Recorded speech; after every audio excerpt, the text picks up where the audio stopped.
Well, that's the back side of the female or the adult. Always very exciting seeing white rhino. Any of the rhino species is still very special to see. Not that many of them left anymore, so it's always a pleasure to spend time with them. And there you can get a nice look at the face. Many different things that makes it a white rhino, apart from the genetics. Just IDing it from this angle, you can see the nose, the horns quite a little bit. We should see them better. As she walks out, you'll see the front horn much longer than the second horn. Oh, how beautiful is that? Perfect view. As well as if you look on her back, sort of where her right ear is twitching, if you look in that same line, just before the rump or the bum starts, there's like a second hump on the sort of lower back. That's also quite characteristic of white rhino. It's been ridden for too long. And then the long face. White rhinos are grazers. They don't actually have front teeth. They can't even bite things off with the teeth. They've just got these very fleshy, strong lips. And they pick or pluck the grass with the lips and chew it with the molars. So apart from the mouth being nice and square, they also have a long face. The face and the skeleton has evolved to be nice and long so they can graze quite easily. There you can see the mouth. You see the nice flat mouth? Also called a square lip rhino for a black rhino.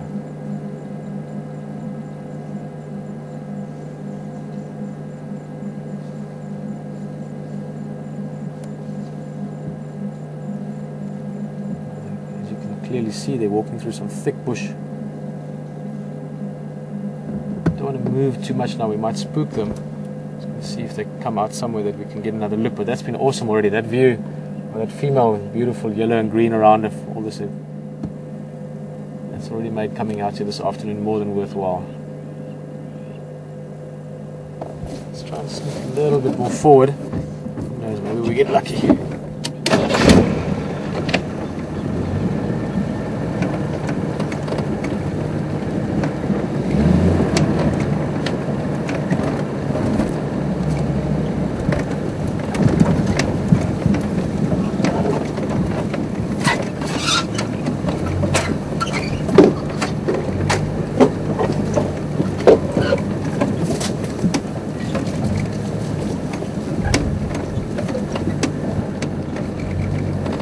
See the one's ear twitching in the bush there. I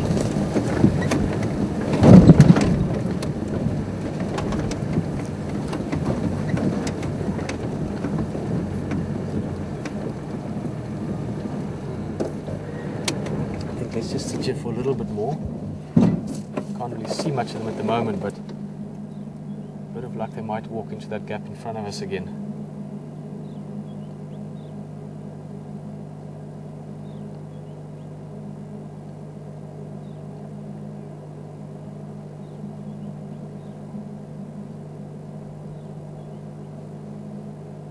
Amazing to think that as little as 150 odd years, we're now looking at probably about 15,000 or so white rhinos. There we go, beautiful look again, look at that. You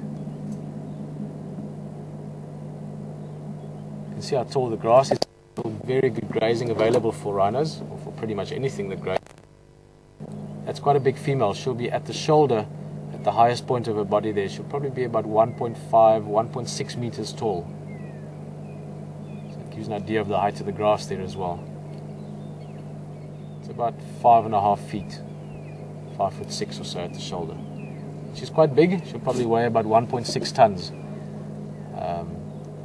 It's about 3,500 to 4,000 pounds for her size. Black rhinos are a bit more compact, they're a bit lighter, but about the same height.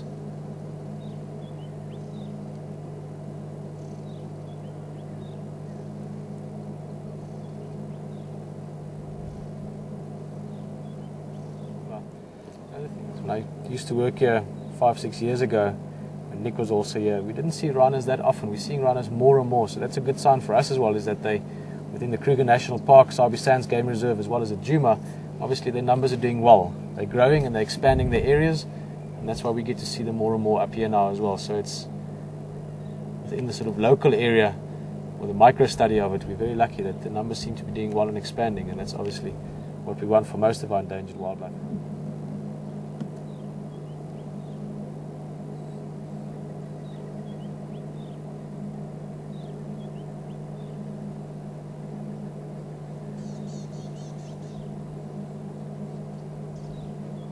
going to try and sneak a little bit more forward. They seem to have settled down a bit. We've followed them for a while now already. Gone through some. We're not threatening them. We're not trying to harass them or chase them. So we might be able to get away with more closer without disturbing them too much. Left, I just want to try and get to the left of these bushes.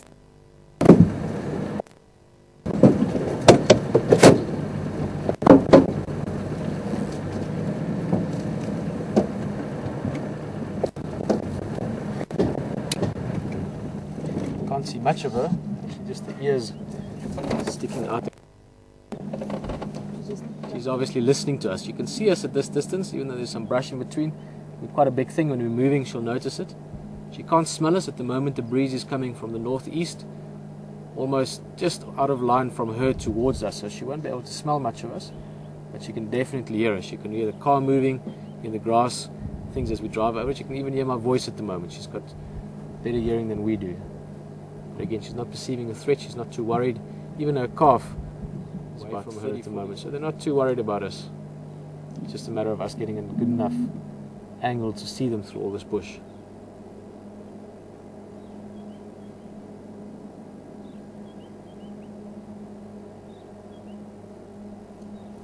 See if she moves on now.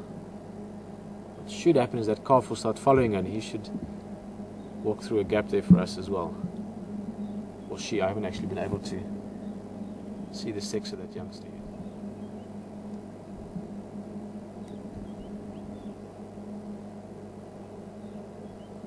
There we go. Bit of patience.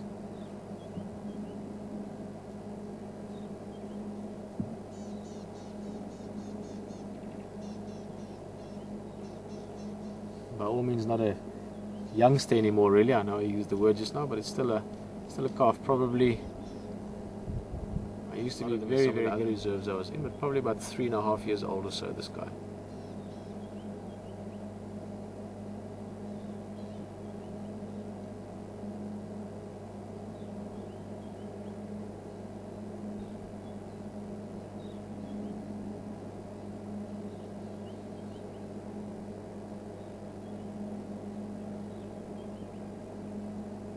You can see those ears like satellite dishes. Just don't really need to worry too much about predators. The big predators, lions, hyenas, not really going to hassle them.